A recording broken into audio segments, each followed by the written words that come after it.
Hello, this is Tara Nolan, and this is my horse Ava. Titan's Ophelia is her registered name. She's a 6-year-old American Warmblood. Her mother was a thoroughbred, and her father was a Hanoverian stallion. She's spent a lot of time recently living in a stall, and not a lot of things have been done with her. So I think, as you can watch, right now I'm just walking her around, letting her get used to the arena.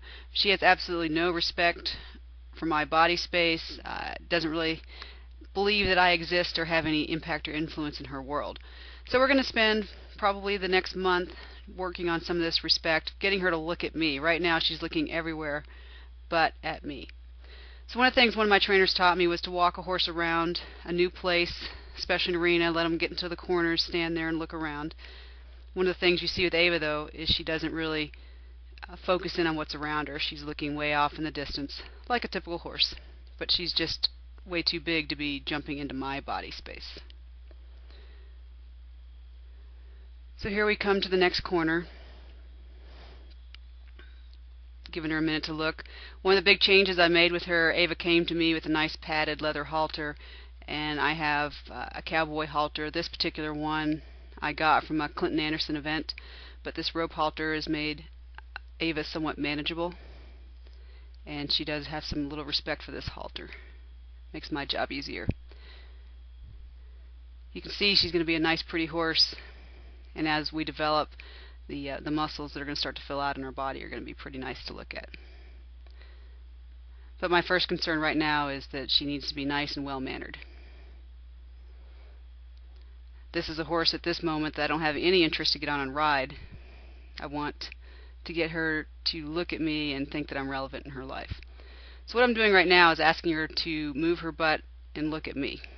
It's a big sign of respect for a horse to turn in front of you and look at you and move their butt away from you.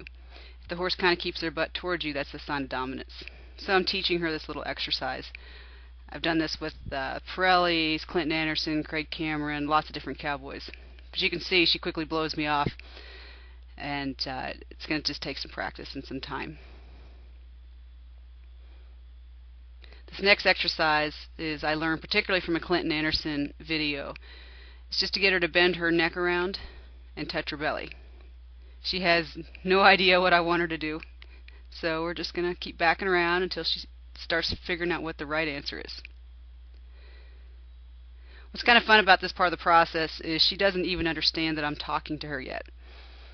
But as we go through this process and she starts realizing that there's an answer out there, and that when she gets the answer right, I'm going to release that pressure.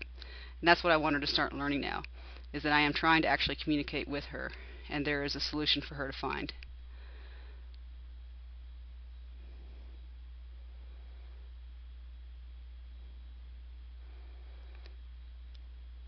It's always a challenge with a bigger horse.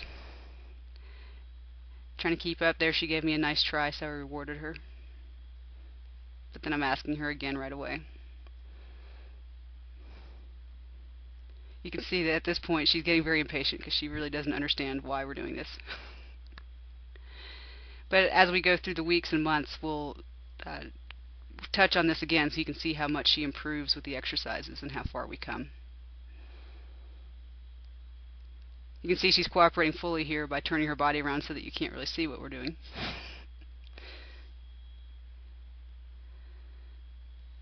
But that's right about probably the first time she's actually looked at me, versus just looking around at everything else that's going on in the world.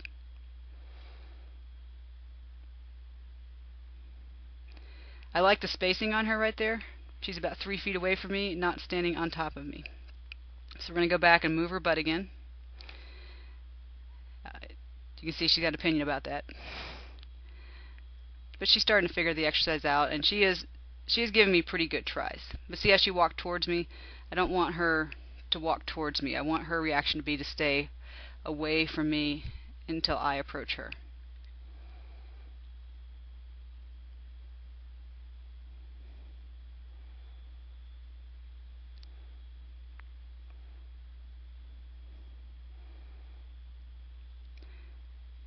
I'm also keeping a watch out as we do this exercise, because she's not done this before, to make sure that she doesn't give me a little kick. But that doesn't seem to be much in her nature.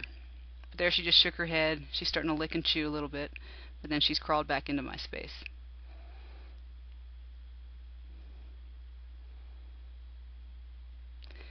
This has been Tara Nolan with Ava, and we hope to see you again next week. Thank you.